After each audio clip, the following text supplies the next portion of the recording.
I see. Okay, good. So now we are returning to what we learned yesterday. I see we have to do like this. There we go. Good. Okay. What we learned yesterday. What did we learn yesterday? First of all, let's give charity. First of all, we will give charity, tzedakah, charity.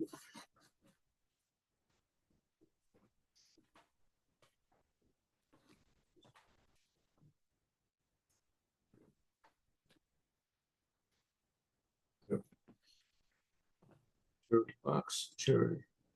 Charity saves from death and from everything that is less severe than death. Charity brings the geula.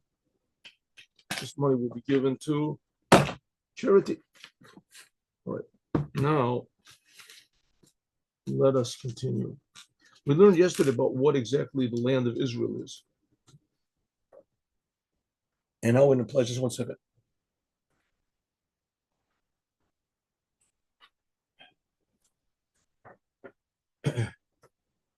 How the essence of the land of Israel is that it's a land, it's a place that it's conducive to do business with God. To do business with God. And what is that's why the land is called Canaan. Canaan means a businessman. Also, the word Canaan means from Hachna'ah, means how do you say, humbleness, being humble. What's being humble got to do with being a businessman? So the Rebbe explained yesterday, just making a short resume of what we learned. He said, well, what exactly is being given over here? There's two things that are being given. God gives himself over to our domain, and we give ourselves over to God's domain. So the land of Israel is a place where it's more conducive that God will, he's the buyer. He's the buyer. And okay, so what's being given over here? What's being given over? We, the Jewish people, we're being given over. We're being given over. And conversely, also, we also become the buyer, and we draw godliness into the world. Okay, so how do you make a business transaction? Someone has something that I want, let's say a car. So according to Torah, the only way I can really take possession of this car is I have to give money and I have to draw the car into my possession. One or the other is not technically sufficient according to the Torah. According to the Torah, if I pay money for something and then I want to renege and say I don't want it, or conversely, let's say I sell something, a car to somebody, someone gives me $10,000, says the car is, I say, okay, and then someone comes along after him and says, tell me, did that pillow take the car yet? I said, no, he's on his way. I'll give you 12,000. I can say, okay, and I can cancel according to the Torah, it says that a person that does that, he gets a curse called Misapora, but nevertheless, you can do it. According to law, Torah law, you can do it. And same the other way around. If you just take something into your possession, and you don't pay for it, it's not yours yet. Okay, so here the same thing is with God and us. God, we give ourselves over to God. We give ourselves over to God. That's this idea of hachna'ah. And then we have tremendous love for God. That's the money. Kesef is love. Kesef, from the kisufim. So that's what we're giving to God, so to speak. We're giving to God ourselves. This humility that we have, we give ourselves over to God. And then the money, the kesef, that's the love that we give over to God. And also the same thing the opposite way, right? So that purchases, so to speak, God, draws God into our domain. And also conversely, the same thing. When we're in the land of Israel, God draws us to him. That's also this thing of humility. He draws us into his domain, so to speak. And he pays, he gives us this inspiration for this money. He gives us the inspiration for this kesef. So let's look at it inside. So it ends up that we give God ourselves in love, and God gives us also himself in love. So if you want to call it, it's an exchange, but it's a place where we do the buying and then God does the buying, or the other way around. Same thing. So the land of Israel, therefore, is a place that's dynamic. It's a place that's dynamic, is an interrelationship between God and the world through the Jewish people. Okay, let's go to the course. Okay, so that's what it says. Canaan is a language of humility, and it's also the language of humility, and it's also a language of business. A socher is a Canaani. Okay, so he brought up a lot of places. Good. I'm just going over what we did yesterday. So it says, what are we supposed to, here it goes. And so it says, so therefore, in the beginning, God is separate from us. God, so to speak, has his domain, and we have our domain. That's how God made the world. So it says, God himself is infinitely distant from us. God, in order to create the world, he had to make what's called the tzimtzum. He had to contract his light, and he had to make a new, so to speak, a new reality. And then from that, he made sub-realities and more realities. But God himself is tremendously, tremendously distant from us. Distant from us. That's what it seems. God is tremendously distant from us. God is creating us every moment. He's creating us. Yes, he is creating us, but the method that he uses to create us is through all these concealments. That's how he does it. That's how he creates it. It's like saying, I have a picture from Rembrandt. You say, that's not a picture from Rembrandt. Rembrandt did not draw that picture. That was his brush, his painting brush. That's what drew the picture. Rembrandt, he just held onto the brush. That's all. He didn't. Okay, of course, that's ridiculous. It was him. Doing the same thing, God, he creates us, but it's by means of these contractions and these concealments and veils and spiritual levels and things like that he conceals who he is. But it's God that's creating us. Okay, but the fact is that we don't feel it. We don't feel it. It's like a person saying that, Rembrandt did not draw any pictures. It was only the brush, right? Because all he looked at was the brush. Let's say the person was very short-sighted or whatever it's called, myopic, and he could only see the brush. Right? You only see the brush. That's all. So you say those the brushes. Who is the man holding the brush? Let the brush go. Come on. It's the same thing. The world is being created by God all the time, but we don't feel it. So God is very far, but we would like to feel it, right? Like to feel it. A picture that was drawn by Rembrandt's brush is worth nothing. What's the picture worth, right? If I held onto the brush, the picture is now worth maybe $2. Maybe it's worth, maybe not even that. Right? But if the same thing, the world that's just being created by all these contractions, the world on its own is worthless. But if you realize the world is being created by God, then it's tremendously valuable, infinitely valuable. Okay, but we have to draw God into the world. Okay, so that's what we're saying. In order to draw God into the world, how do we draw God into the world? By our arousal from below. By our arousal from below. So God reacts. That's how God set up the world. He reacts to what we do. That's the idea why in Judaism it's such a bad thing, idolatry. It's the worst of the crimes. It's the second of the 10 commandments. I am God that took you out of Egypt. Don't worship any other gods. Only the God that took the Jews out of Egypt. That's the same God that creates the heavens and the earth. That's the fourth commandment. In 6 days, God created the heavens and the earth, and he rested. Same God that creates the heavens and the earth. He's the God that took the Jews out of Egypt. That's the only God you can worship. Why? What difference does it make? What's the problem? As long as you're a religious person. He says, no, because then you haven't got a direct relationship with God.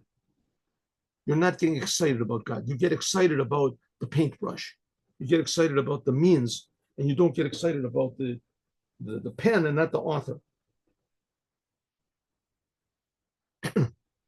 So that's the idea of that's what the Jews are here for. That's why the Jews are called the sons of God. The Jews are supposed to direct everyone to worship only the Creator.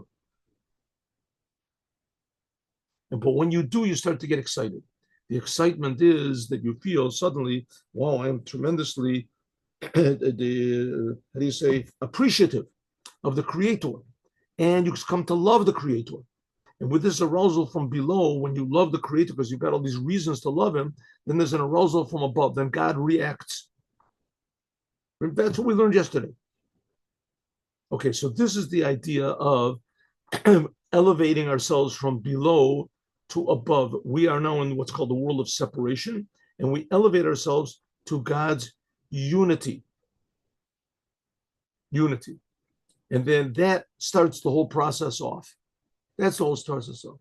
It's almost like somebody sees an advertisement in the newspaper and he calls selling a car. Hello, are you selling a car? We give ourselves over to the seller. That's God. This is like Mashiach v'Hagbah, the Kinyan. This is like when we actually go to buy it. That's like God is taking us into His possession. But the ruta de la tata, and in this arousal from below, that God takes us into His possession, aiti ruach umamshich ruach. This causes a reaction by God, b'chinet kesef. Then God gives us a bigger. That's when God gives us the money. First of all, God draws us into His domain. It all depends on our action, right? It draws us into our domain.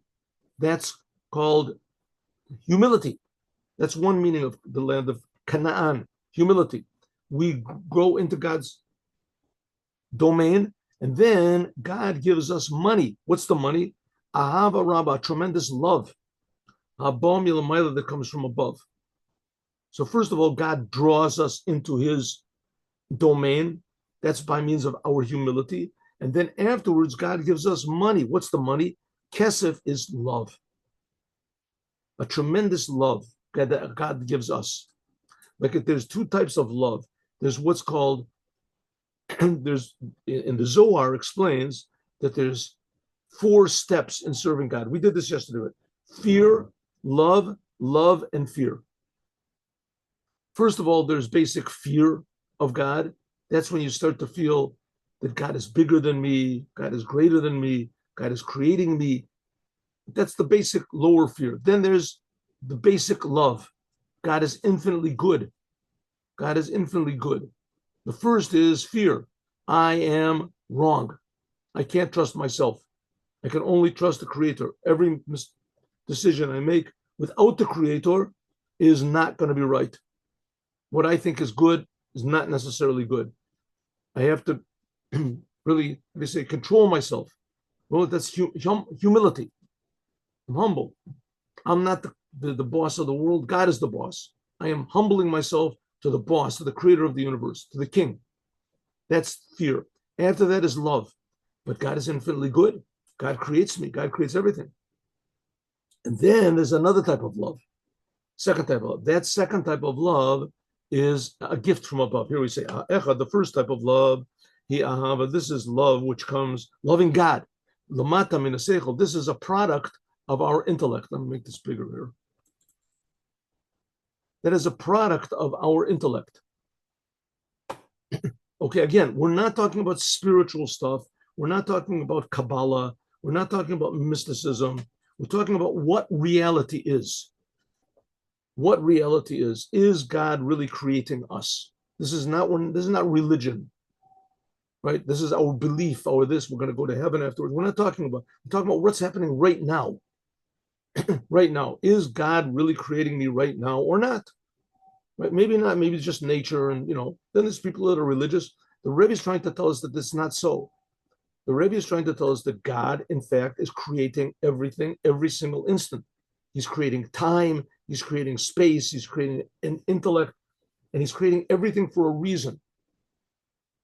That's what the Rebbe is trying to tell us, what reality is. Reality is not in our mind. Reality is not in God's mind. Right? Reality is is God. God is creating everything. He's creating it by means of His mind, by means of His intellect, by means of God has all these human aspects as well. That's the God of Israel. That's what the Bible talks about. God is talking to people. God cares if you do good. God gets angry if you do bad, etc. In this world, right, the whole Hebrew Bible does not mention, 5 books of Moses doesn't mention heaven or hell at all. There is such a thing, but it's totally not important. And that's what the Rebbe is trying to tell us. We're not talking about what's written in the books. We're talking about what is reality right now. Everybody thinks to themselves, am I really being created by God?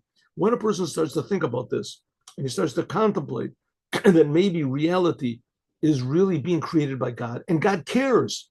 He cares about every little detail that we do. It's very important to him. Why? Because what we do has an effect on God. An arousal from below, there's an arousal from below, above.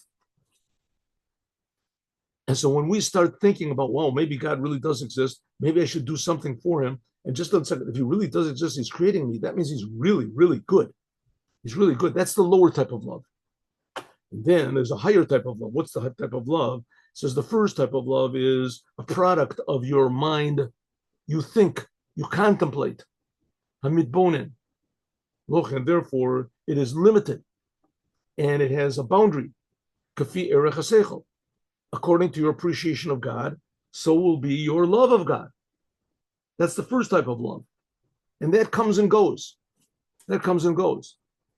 It could be that if God doesn't do good things, all of a sudden the Hitler comes in, or the communists come in, or somebody, and they start punishing Jews, or they go against religion, whatever. So you drop your religion. Why should I? God is supposed to be good. God is benefiting me. I'm not benefiting him. That's the first type of love. You love God because. The second type of love is Ahava Rabbah. This is a tremendous love, Beligavul, which is unlimited. This is what's called Me'od. This is the money that God gives us, the kesef. Love is kesef, kisufim. So God is giving us money. He's giving this inspiration of love. Like it says in another place in Kriya Shema. Every day we say Kriya Shema. It's last week's Torah portion. You must love God with all of your heart, with all of your soul. Your soul, this is loving God with all of your heart and all of your soul. This is what's called small love. Elecha Hashem Nashiasa. This comes from like your humility and for your appreciation of God. I am not the creator. God's the creator. I'm not the king. God is the king. Right? I'm not making reality. God is making reality. That's the lower love. That comes from your intellect. But this is an upper love. Beligavul, which is unlimited. The upper love of God is you really, truly feel that God is the real reality. He's really not just creating me. He is the only real existence. So to speak, I'm not even in the picture. How am I here? How am I here? I'm a big miracle. I'm just a big miracle. Rare is the person that feels this. But ideally, every Jew will feel this. In fact, this is Jewish identity. That's what makes a Jew, that every Jew has hidden down in the inner recesses of his Jewish soul, love of God. A love of God which is infinitely great. That's why we're called sons of God. Jews are called the sons of God. Why? Because ideally, in a healthy situation, not in a Freudian situation or whatever right, that they just destroyed the whole world with the ideas. The fact is there's genuine love. Right? All these psychiatrists and all these people that say there's nothing is genuine, everything is selfish. That's what their whole thing is, right? Also, I think I've talked about this a lot of times. The only exception that I found, in any case, is Professor Viktor Frankl. He's the only professor. The true reality is when you're not thinking about yourself. True reality is when you don't bring yourself into the picture. When you bring yourself into the picture, it just confuses everything. It's like a person that has a glaucoma. Glaucoma, your eye gets all sort of foggy, and you can't see things clearly. So it looks to you like the whole world is not, because all you see is yourself. But this type of a love, this is called a genuine, essential, true love of God, because you're feeling the truth. You're feeling that, in fact, I am a big miracle. I'm being created by God all the time. I'm not. This is very rare that people feel this. And this is this upper love. This is called Ahava Rabbah. It's called high love, great love. B'Shem, it's also called Kesef. It's called, this is the type of money that God gives us in order to purchase us, so to speak. Because, and also that when we have this love, then that we're giving this love to God. So God inspires us with this love. That's, so to speak, He's giving us His love, and that arouses inside of us that we have a tremendous love. Then we're giving God money. Al derech, this is called like the kesef nichsaf nichsafta leves avicha. She desires to go to back to her father's house. This is the inyan Gavia Kesef. This is the idea of the silver cup, silver chalice, of Yosef. Remember, Yosef took the silver cup and he put it in the bag of Benjamin, his son. Tzaddik Elyon. This is what's called the 400 units of silver that Abraham paid for Martha Machpelah, the place in Hebron, over the Socher. This is what's called 400 worlds of desire, or simple speaking, Oneg Elyon, upper pleasure of God, Hanimshachim, which comes down from over the Socher, which is over the Socher. Looking over in Parshas Chaye Sora in the Torah, that Abraham bought this land, which now Hebron, is Kiryat Arba. He bought it, says, for 400 units of silver over the Socher, which means it's common currency. But the word over the Socher means it's above the Socher. It comes from the essence of God. This is above all the surrounding levels of godliness, what you said. And the Rebbe tells us, look at another place, etc. Okay, so what's going on over here? The point is that human beings are very important. The whole world is important, but it's very, very important to God. And especially human beings. Humanity is very important to God. Very important. What we do, what we choose, what we think, what we say, what we feel. It's very important to God. Every single human being, but especially the Jews. The Jewish people, they are the son of God. They're the son of God. And like I said before, the original sin in Judaism is ignorance. Everybody's born ignorant. They're not born sinners and you have to be saved from going to hell. But everyone is born exactly the opposite. Every human being is created in the image of God. Every human being is essentially good. But they're lacking education. And that's the job of the Jewish people, is to educate. As the Jewish people, as the son of God, that we have to educate the entire world. That's the job of the Jewish people. And that's what we're doing here. It says, but first of all, the Jewish people, it's not enough to just intellectually, right? I can stand in front of a big crowd and read this and explain it, get all excited like a Shakespearean actor, something like that. But if you don't feel it, if you're not genuine, then no one's going to get the point. Because the point is supposed to be not intellect, not that I can understand it and impress people, and such. The point is to actually have love, true love for God. And a person that serves God in order to go to heaven or whatever, he just loves himself. He's just doing it for his own personal benefit. I once saw a cartoon. I think this is one of those Gary Larson cartoons. I happen to be a big fan of the what's it called, the Far Side. You ever see the Far Side cartoons?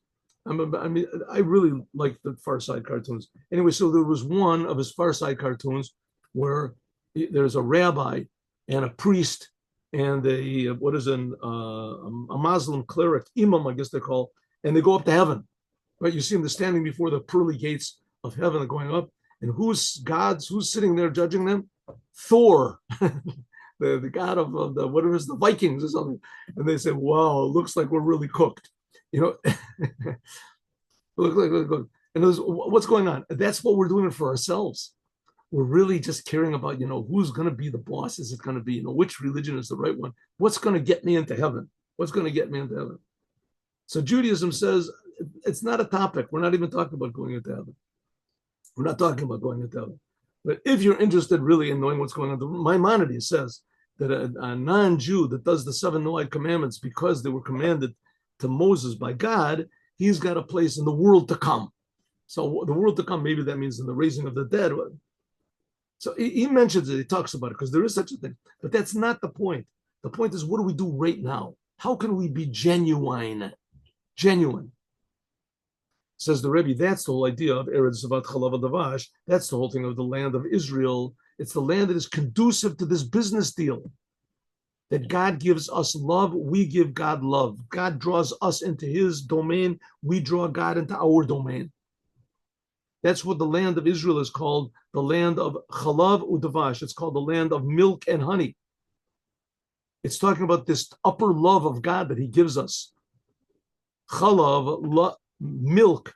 This milk, a baby drinks milk. This grows up his emotions. Like chalav, when a child drinks milk, this grows the child up, makes the child grow up. V'kachine ahava rabba, this great love, this also increases the emotions. She'av shemitchila, that in the beginning it was just a little bit of intellect and the emotions, right? But nevertheless, this was small, like a little baby. But by means of this upper love, it increases the emotions. A very interesting thing. Milk makes the child grow. Where does milk come from? Milk comes from the breasts of the child's mother. The breasts of a human being are in the place of the heart. Animals, the breasts of the animals, the mammaries of an animal, that's below. It's in the place where they go to the bathroom. It's not in the place of the heart. So that's the big difference between a human being and an animal. Animals, they nurture from the waist, close to the waist anyway. Humans, they nurture close to the heart. The heart is called understanding, right? An understanding heart, right? Bina liba, says the heart. So by means of thinking about God, understanding God, that's the heart. By means of understanding God, is that produces the milk, right? That we nurture from God in this case. That's the milk. That's the land of Israel. It's a land of milk. Just like milk grows up the child, and especially grows up the child's emotions, he becomes more mature, as also that's this love that God gives us. And this love that God, first of all, it's understandable, comes from understanding. And that grows up the emotions until the davash, that's the land of milk and honey, that's the sweetness, that's the pleasure, that's this upper love, ahava b'tainugim, what's called the love of delights. Suddenly you feel incredibly, incredibly lucky just to be created. That God is creating me. It's an amazing, beautiful, treasure. We're rich. Suddenly you feel that that's the land of Israel, ideally. Ideally, if a person wants to, if he turns his attention, of course, if you don't turn your attention to it, you don't get any of this. Like it says, you get pleasure from God. That's why it says the land of Israel is called a land that is good and wide. The land of Israel is really wide. Maybe, I'm not a geographer, geographist. No, how do you call it? Whatever. Anyway, I'm not into geography. There's also, what is it? The people who make maps, they're called, there's a word for it, cartologists or something. Anyway, I'm not one of those people, but I think the land of Israel is maybe the narrowest country in the world. Maybe? I don't know. As far as its, the length and the width, it's very narrow. The land of Israel is incredibly narrow, right? It says it's the land that is good and wide. How is it a wide land? The land is not wide. You want a wide land? Russia. Oh, Russia. Canada. Canada. There's a wide land, right? It's wide open. Russia's even wider. God should have given us Russia or Canada. Right? There's a joke. It's not a very good joke, but it's a joke. I think I told this joke before, that Moses, when he was on Mount Sinai, the joke is really bad from a lot of standpoints, but Moses went up on Mount Sinai, and God says, look over the world, you can take any land you want. So he looked, he saw Canada. Canada, the best place in the world, Canada. It's full of resources. There's no enemies whatsoever. It's got, it's land, water on both sides, and there's rivers there, and it's one beautiful, wonderful place. So he said, I'll take Canada, but he had a speech impediment, Moses. So he said, Canaan. God said, you want Canaan? That's the worst place in the world. It's surrounded by enemies all over the place. It's just this, okay, take that. It's a stupid joke. The fact is, because Moses says when God spoke to the Jewish people on Mount Sinai right in the beginning, so everybody got healed. So he was also healed. And the land of Canaan was promised to Abraham. So it's a stupid joke in a lot of respects. But I guess, in front of a crowd that doesn't, know too much Torah, it's a joke. I don't know if it's a good joke, but it's a joke. The fact of the matter is the land of Israel, why did I say that? Because the land of Israel is not wide. It's not a wide land. You want a wide land, like I said, take Canada, it's beautiful. Pirish Rachava, it's wide. What does it mean it's wide? Because it is a vessel to receive inside of it this infinite inspiration for God. Like it says, Rachava mitzvotecha ma'od. The commandments are very wide. It can receive this revelation of God. It's a place which is conducive to loving God and feeling the presence of the creator of the universe. This tremendous love which God gives us, this is mitzvah's milah. This is especially in the commandment of circumcision. That was our question in the beginning. Why do we have to, when we eat bread, we have to bless afterwards about the land of Israel and circumcision? What's got one thing to the other? It says because the land of Israel, that's a place where we can appreciate God. We can love God. That's a place where God's love is revealed. Mila and Priya. And it says the Rebbe, and that is especially expressed in the commandment of circumcision. There's what's called Mila and Priya. Mila on the organ of where the bris is made, where the circumcision is made, on the male. So every child is born with, it's covered over, and it has to be cut over. That's the foreskin. The foreskin has to be covered over. Well, in fact, there are two foreskins. One foreskin is the big one that was just cut off, and that's, I think, is done also in America for health purposes, whatever, for non-Jews also. But then there's what's called a thin foreskin, and that is, in order to remove that, you have to do priya. There's a very thin foreskin that has to be done, and usually people who are no circumcision, they have to have, like, their fingernails are sharpened usually in the middle so that you can tear it. It's very, very thin, but it's a thin layer of, like, skin that's covering over also. That has to be removed by priya. The point of circumcision, though, is to reveal. You reveal what is hidden. This reveals the top of the organ of procreation. And the top of the organ of procreation is in the shape of the letter Yud. Look in the Zohar, etc., etc., etc. That's the idea of Ein Yisrael Nigolim Ela B'Tzedakah, which is not the case. The Orla, this is the place where evil can be nurtured from. That's the source of evil. So on the same organ of procreation is the best and the worst. The best is this letter Yud, which is hidden. Understand? That's the organ of procreation. It's where of fertility, where the next generation comes from. But on the other hand, there's also what covers over it, Orla. And Orla is the worst of the worst. Orla is like death. Orla is terrible. So that's why you see that there are Jews that really mess the world up. Those Jews that can really go, sour. Because in the Jews contain both the Orla, which has to be removed, the foreskin, which has to be removed, and the organ of procreation, which that's a good thing, right? That it says that the tzaddikim are called the yesod, are called the foundation of the world. Yesod is this place of the organ of procreation. That's it says the Jewish people.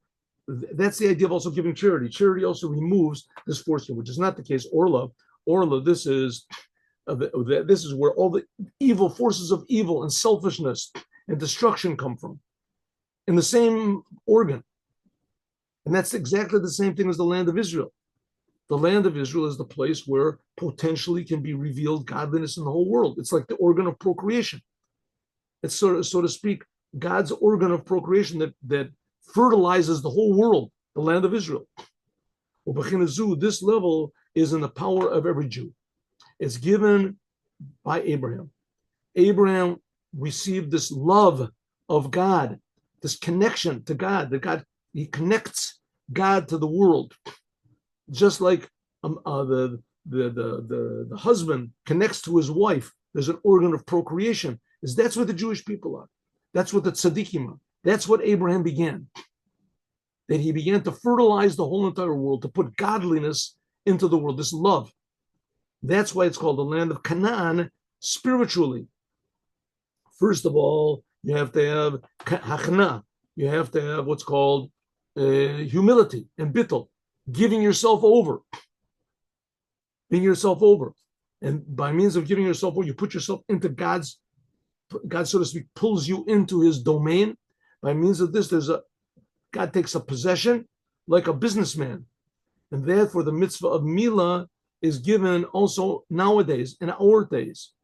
That's why the circumcision is given nowadays, even when all the Jews are not living in Israel.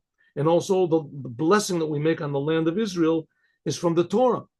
Why? Because true, the Jewish people are not all living physically in the land of Israel, but that all of the Jews, at least potentially, are spiritually in the land of Israel. Every Jew has this potential of love of God in order to fertilize the whole entire world, to take possession, so to speak, that he goes into God's possession and he gives God this love, and God then comes into our possession and gives us more love. That's what's called the land of Israel. The land of Israel, that's the stock market, if you want to call it. That's the place where all these transactions occur. And therefore, God gave this to the Jews, lachuzat olam. So in simple language, what we're saying is that the land of Israel is the place where God is revealed into the world. By means of what? By means of inspiring the Jewish people to have love of God. And this pulls God, so to speak, into the world. It makes a possession. We go into God's possession, we give ourselves over, and then God comes into our possession. It's like you give money to someone, and it gets pulled into, then the item gets pulled into your possession. So the land of Israel then is the place which is ideally changing the whole entire perspective of mankind, that people will not be selfish anymore, and people will only think about what the Creator wants, and that the Creator wants is infinitely more beneficial to us and more productive. We see that man on his own, if left to his own devices, we see what type of wars there are and destruction there is in this, right? The best example maybe of all time was just, 60, 70, what is it, 70 years ago? How long ago was it? Yeah, 70 years ago, 70 something years ago. With Germany, that they were the most developed and scientific and progressive, right, nation in the world. They had all these scientists, and science was a big thing by them, with art, with music, philosophy, ethics, right? They wrote these books about what is good and what is bad. And they just, without the feeling of what God is, the love of God, is there's no value for creation. There's no value for reality. You become God. You make up the reality. And we see what happened. The whole world just became a big bloodbath. And communism was even worse. What's his name? Mao Zedong killed more people than died in all of World War II. Right? With his programs and his plans. It's impossible to even imagine. But they say that he killed up to 100 million people. Why? Because there was no value for the Creator. There was no value for the Creator. There was no, injection of godliness into the world. There was no unity between God and his creation. That's the idea. And that's the idea of Israel, the land of Israel. The land of Israel is the place of fertilization, fertilizing the world, that God is the male and the world is the female, and the organ of procreation, which connects the two, that's the land of Israel. And the Jews that are living in it, where that activates the Jews. Again, that's why the Jews are called the sons of God. And that is the whole idea of what reality is, why God. Okay, and that's the whole idea of the circumcision, because the circumcision is specifically in this organ of procreation, and it reveals what's being hidden. That's representative of this great love of God, which is in the world, which the Jews bring into the world. Okay. But now let's understand the reason why we mention the Brit circumcision and the Torah. And where do we mention it? Specifically in the land of Israel. So the rabbis say, and this is in the prayer of the Ma'ariv, the evening prayer. If you don't say emes ve'emunah in the evening, lo yitzeh yado chavato. Okay, in order to understand this a little bit, you have to buy yourself a Jewish prayer book and look into it. So let's see if I can bring this down. Maybe I should have done this before, but I didn't really think we would get so far. Let's see, Jewish prayer book. Here we go. Tefillat Arvit. We want to try it. Let's see if we can try it. Here we go. Ready? I don't know if this will work here. Tefilat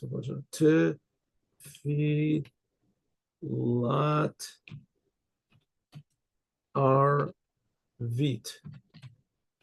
I'm going to try. Here we go. Ready? Tefilat Arvit knows that. Okay. No.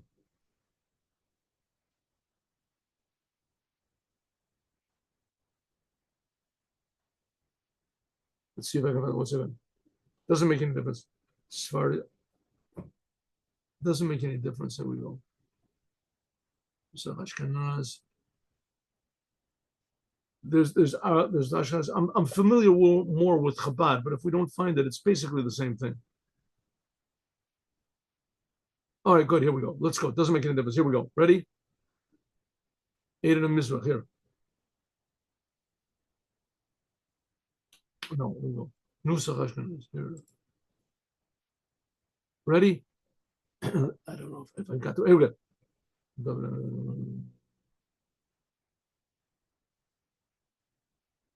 Okay, here we go.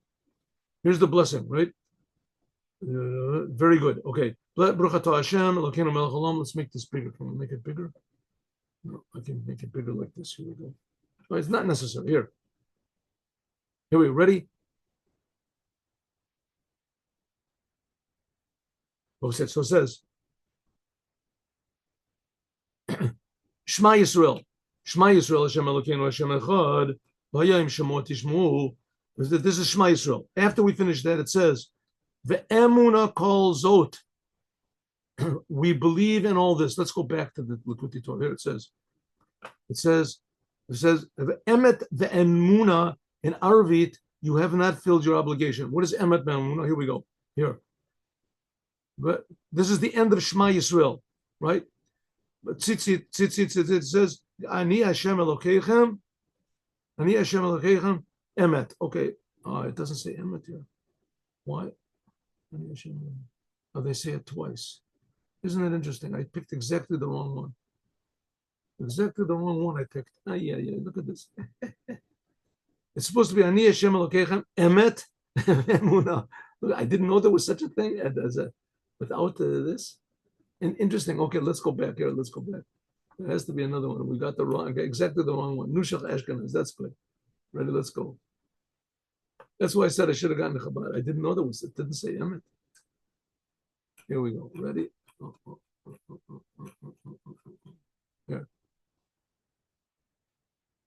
Here. And it says, Ani Hashem Elokeichem emet. And it says emet. Good? That's the end of Shema Yisrael. After that, it says, Ve'emuna kol zot, and I believe all of this. Emuna. That's in the evening prayer. That's what we say. First, emet, and then Ve'emuna kol zot. Good. Let's go back. This is emet, ve'emuna.